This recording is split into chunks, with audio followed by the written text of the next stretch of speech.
corn and wheat and soybeans are going to rise into the fall. I'm convinced. I can see it in the charts. The food processors are going to make money until basically the wholesale catches up to them, and then they're going to be screwed too. They're going to be too high. But yeah, demand destruction. They talk about with the Federal Reserve, well, we got to have demand destruction. It's like it's an academic exercise, but in real life, that means people aren't eating, people aren't driving, people aren't working, people aren't buying things, and that ripples all the way through. And then when people lose their job, it's not like, oh, he just lost a job for 6 weeks because we did demand destruction. Those jobs don't come back in some cases, or if they come back at a lower rate, and people just never get off the hamster wheel.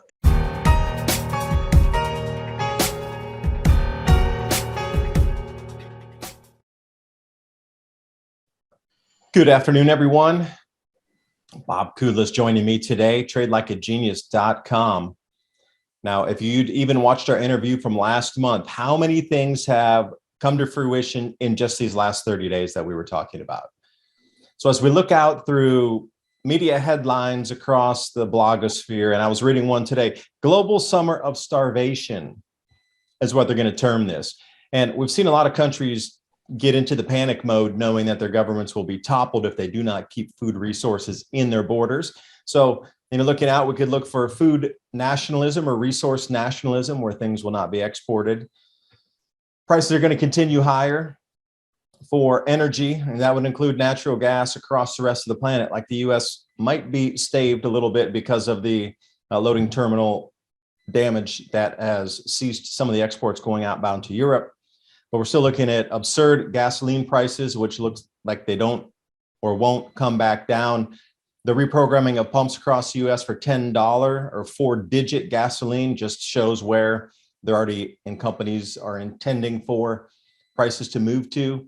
Then how that's going to curtail the entire economy as we go into depleted crop yields based on non-availability of fertilizers, farmers taking prevent plant because it was too expensive to plant, or they didn't have the actual farm inputs to get it in the ground. The intention versus what's really happening is now very stark. We're setting up to something we haven't seen. I'm not even going to say in multi-generation, it'd be more than multi-century. We're indeed in a special time, and it's really going to start to culminate right now as awareness of food, lack of food, resources being hoarded by countries and then by individuals. And it's going to start spiraling from here. So, Bob, I appreciate you joining me. And as always, I'm trying to pick your brain for ideas as we move through, as well as everybody watching, so they can get a glimpse on how our society and world is moving economically. But that is also the next step up for the society, how it's going to move and how people will behave. Probably not in a very nice, polite way this time. When it comes to your food and your children starving, your politeness is probably going to be the first thing that goes out the door. But anyway, Bob, thanks for joining. Hey, thanks for having me. First of all, I want to just start off with some good news, is that the summer of starvation is not America, by the way. Okay. Oh, no. So we'll be one of the last countries. Thanks. Yeah. If you're in America, look, it's just going to be the summer of, as I told a lady at Trader Joe's when they only had jumbo eggs instead of large eggs, it's going to be the summer of we're pissed off. Okay. And just because a lot of this stuff is shooting themselves in the foot here. So I shot Dave a note, probably throw it up there when he puts this out there, about the increases of the basically all the fires across all the infrastructure around food tech and food processing. So there is a fifth column at work. I don't care what anybody tells me, and I'm not a conspiracy theorist. Okay, I'm probably the least conspiracy theorist person out there. I always look at everything jaded. But math is math, and this is just ridiculous in terms of standard deviation away from the norm here. Now, is it the New World Order? Is it the WEF? Or is it people just trying to cash in on insurance? I don't know. All I do know is that when these things happen, they're causing, and these are very strategic kind of thing, fires. The baby formula one just happens to be where we only have one approved baby formula factory in the United States, which is a crime in and of itself, because that's government not in action. Okay. But I think there's good news with all of that as well, because I think these oligarchies and these these monopolies now are going to, just by the nature of people being so annoyed and aware, I think are going to start to go away.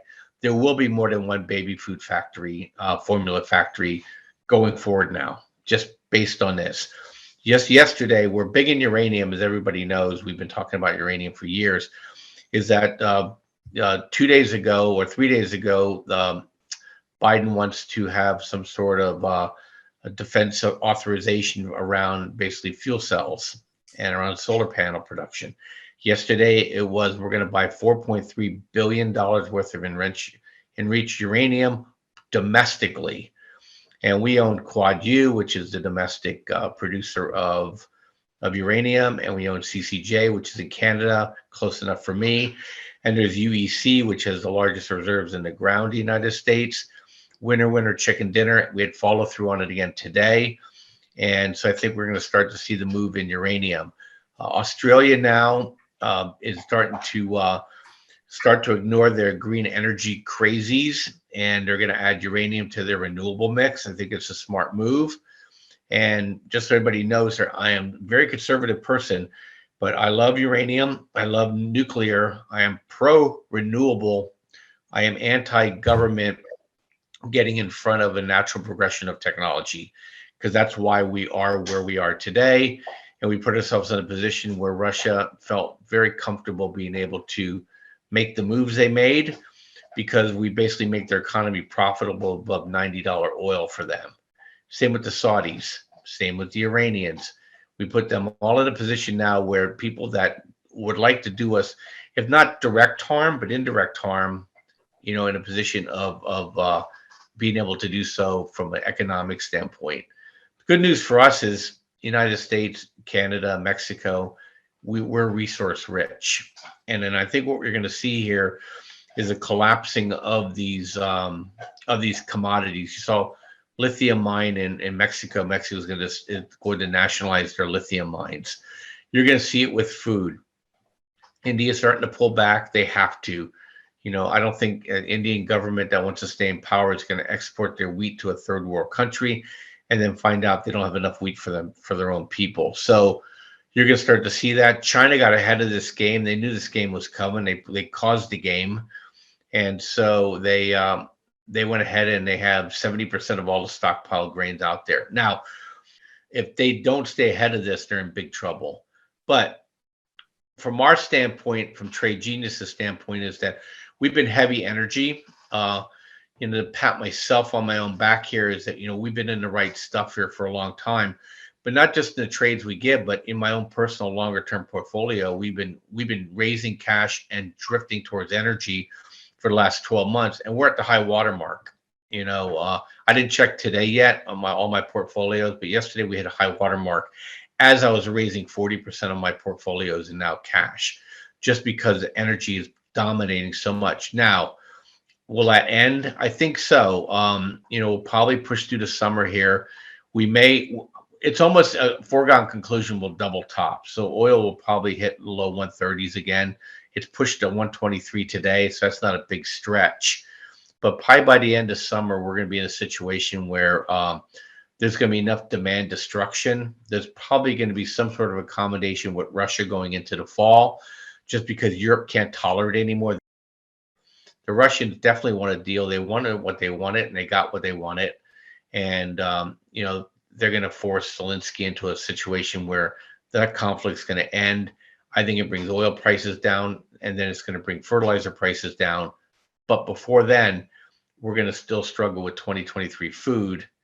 And then I think then we can kind of see where 2024 holds out. Now, my only caveat to all this is that, as Dave knows, is that the climate change with the grand solar minimum and Australia being ice cold again, and the Pacific remaining cold, is that I think we're going to get some sort of macro black swan in one of the growing regions. Which one?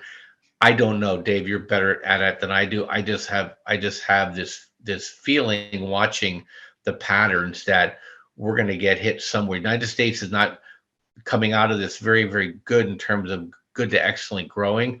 We bought CORN, we bought soybean SOYB for the summer in our ETFs for Trade Genius, and we expect those to move higher. So that's my macro view on this. I'm strong energy. Look, natural gas, uranium will push past oil prices.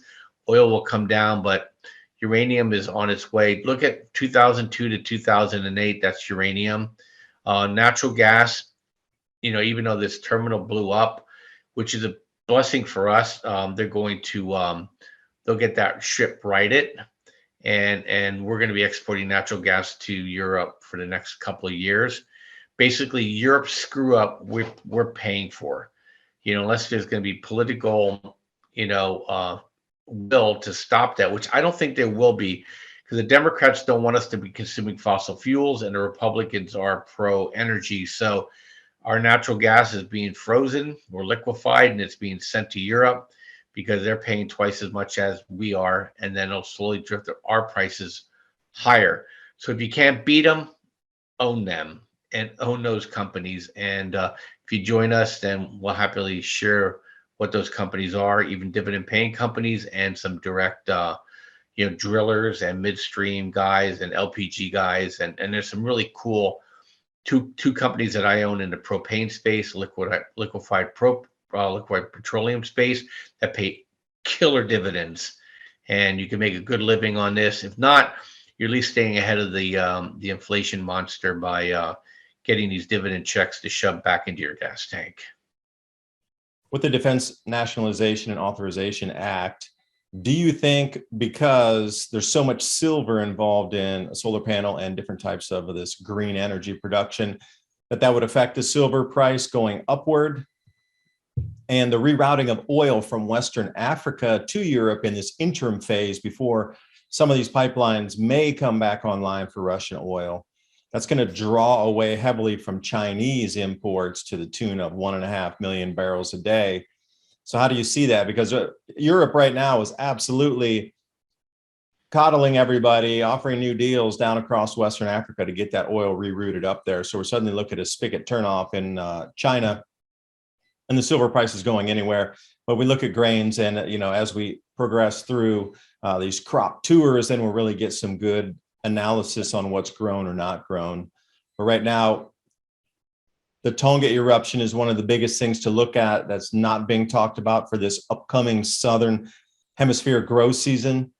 That ash column, for anybody that didn't hear NASA's newest projection, was 192,000 feet eject. The largest, tallest one that has been recorded, even back to the Tambora eruption. Wow. So when you're looking at the ash drift, you're looking at, Argentina would be my call on that, with the largest amount of reduction, followed by Chile, Peru, and then Brazil. South America is going to be heavily affected more than others, and look for Western Australia also to reduce. But this was more going toward that 20-degree north or south latitude band there, where that ash would circulate the most heavy and stay in its band as it was moving through the cloud cells down to the Southern Hemisphere pole there, to the South Pole. The thing with the oil moving around, oil is not the problem so much as it is the refined gasoline. So what Russia's doing is, look, Russia's producing all the oil at once and is selling all the oil it has. So this notion that Russia is causing oil prices to go up is simply spurious. And United States, we put ourselves in a situation where we created this environment. All Russia's doing is selling it to India. India is pumping it through the refineries and selling it back to Europe. So everybody's winking and nodding at each other on this thing, and so I suspect China is not in an enviable position, guys. I hate when people think so. Just because you hear it on the mainstream media, China is doing all the wrong things, strategically, and on top of that, their population is now in a position to go into what's called a rapid decline. They're losing their labor edge in terms of pricing. They're losing laborers because there's this phenomenon. I think we might have talked about this before. I thought it was fascinating listening to my friend talk about it. It's called lie flat. I'm sure you've heard of it, Dave, where people like screw working 6 days a week, 12 hours a day, are making no money at all, and I'm making somebody else rich. So I'll just bop around and I'm already living like a pig in these countries. I'll just bop around and take as many jobs as I need to survive from day to day and enjoy life. And so the Chinese have a kind of a labor shortage problem. At the same time, they're losing their labor edge. And God knows what Xi's up to with all these lockdowns. I don't know if it's a internal domestic political or if he's trying to export inflation to us. But whatever it's doing, it's harming him more than it's harming everybody else. And I think China is going to be in a situation where they're going to be in big trouble too. And so if they have a false step on food production, especially if the La Nina flips back to El Nino, I think it's going to cause some issues in China from food standpoint too. But bottom line for me is that between now and September, corn prices, soybean prices are going higher. That's going to affect eggs and chicken. If you want to own a great chicken producer, buy Pilgrim's Pride. Those people are their costs are going up 30%, but they're charging 70% more. So they're expanding their margin. I'm waiting for them to get dragged into a congressional hearing because they're chicken producers and they're just far outstripping their costs to take advantage of people being afraid and trying to get their hands on these birds. So I guess they've not been affected by the avian flu that's been ripping around, but they're making a mint right now. Yeah, let me pick your brain on corn deliveries here. I've been having a few conversations up with a couple guys I know at the CBOE, which is, if you got the contracts for corn or wheat, you take delivery up in Chicago. Now, a couple different things are happening here. First, the amount of contract that are going to take delivery this year is the highest ever recorded in human history. The amount of contracts, normally around 5% that take physical, most of them cash settle. But this time they're looking upwards of 15, maybe 18% of all contracts out there want physical delivery. They can't facilitate that. They don't have enough contract growers for that or clearinghouses to bring in growers to actually facilitate that. That's one. The amount of fines that these clearinghouses are going to be fined per day because they can't deliver on contracts is going to wipe out a few of them. But the most fascinating thing for me is they're already saying that even if they get it, they're having a barge shortage and they're having a rail car shortage. So I just don't understand, even if they can get the corn or wheat in under their belts, they're not going to be able to move it. And then there's non-delivery. So, walk me through that as a mind experiment. If they're not able to deliver on contract, I have it, I want physical. Oh, I can't get transportation either. So how is this going to, throw out, I guess, some sticky gum into the works here? Because, and trailing that on, if these factories can't get their input source, they're just going to start laying off people, or they're going to close the factories, and that leads in higher unemployment. And you just, the daisy chain can go pretty far on this one. Yeah, they'll declare some sort of force majeure. You think they will? Oh, they cheaters. Yeah, or the government's going to get engaged and force these things through the supply chain. So these models with these middlemen, look what happened with nickel with the LME, right? So everything got all these guys are all going to get blown up because they're also, you have to understand, they're trading against their position so that they can protect themselves. But if they can't deliver and they're short, you know what I mean? Goodbye. And that's what's going to happen. So a lot of these guys are going to blow up, and that will ripple through the banking system too. So I have a feeling they're going to force majeure these things, and they're going to try to figure their way through this process. What I don't know is, do we have a lot in storage right now, or is everybody waiting to get their hands on what's coming out of the ground this year? That's a little bit beyond what I look at, because I'm primarily looking at just a more higher level. Is there enough coming out of the ground? But corn, right now, I think there's a 10% move in it. We just got a buy signal on it. We're definitely, and I'm talking the ETF, buy signal hit around 27.50.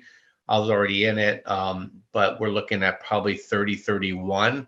So that's grain at basically the commodity level, a 10%, move higher. And I'm talking to you guys, but I'm actually looking at a chart at the same time. So if I'm looking like I'm looking weird, that's what I'm doing here. Is that right now, the last time we had a move here in February, we had a 21% move. And then the next buy signal we had was flat. The next one was a 6% move. And then this was basically a flat move. This next move coming up is likely to be a 12 to 15% move higher. And this is when you look at year over year, we're year over year 20% higher already, Dave. So, all this stuff ripples through the chain as we go on. And, corn, soybeans the same way. Wheat and barley, you can get away with probably putting less fertilizer in the ground, but corn is a food fertilizer suck. It definitely needs fertilizer, and soybeans can produce some of their own. I also noticed nitrogen, because I follow a nitrogen company that produces it from natural gas. They create their ammonia and or ammonium for fertilizers, and people just stopped buying it because it was so expensive. I think it got to $1,000 or something like that, and people just stopped buying it. Period. And which is scary because nitrogen and potash are the two big boys that get put in the ground. So look, you don't have to look any further than Sri Lanka. See what happens when you cut back on fertilizer. They lost 10% of their rice crop, and people are starving. You notice that dropped off the news. I'm sure they haven't solved that problem, but they have no money to buy anything. They can't import anything. So I don't know what they're doing. I mean, that's going to be a failed state. And these are the kind of things that cause wars, when you don't get enough food. And he controls a very, very strategic, strait there in terms of Bosphorus, that he can block things coming and going. That's the reason why I think Russia is going to probably relent at some point, because they have to use that strait to get goods out of their country. They can't rely on getting it to Iran. They can't get it to Pakistan through Afghanistan, and they're doing everything they can with China. And China and Russia have been getting some tense conversations of late too. So he's going to have to make some sort of rapprochement. Look, if France already said, they'll do whatever, right? So France and Germany will relent. They'll force Zelensky, and then I think, we're going to, basically that geopolitical is going to end, because if it doesn't, then I think 2024 is going to be the year of worldwide starvation. Yeah, I was seeing that some of their shallower water ports, I forget that it starts with a T. It's right there at the Black Sea. They're rerouting the oil down to the Baku pipeline and then sending it through the BTC pipeline down to Ceyhan, which offloads into a deep water port off of Turkey. So they're doing that zigzag, but it's costing a little extra. But there's buyers down there waiting to siphon it up, specifically Indian ships. And, you made a real good call last month when you were saying that look for the price of fertilizer to drop, because it did. It kind of peaked out, and then wham, it dropped off a good 10, 12%. And Brazil has so much tonnage in their warehouses. I was looking at 3.5 million tons of fertilizer in the warehouse. Reason being, the price got too high. Demand destruction. So the farmers couldn't buy it at a certain price. So the warehouses are chock-a-block completely, not even a square inch left of filling up fertilizer. So now the prices are starting to drop. And you'd made a very specific call last month that fertilizer prices were going to drop through this first phase, and the real shortages would start in 2023.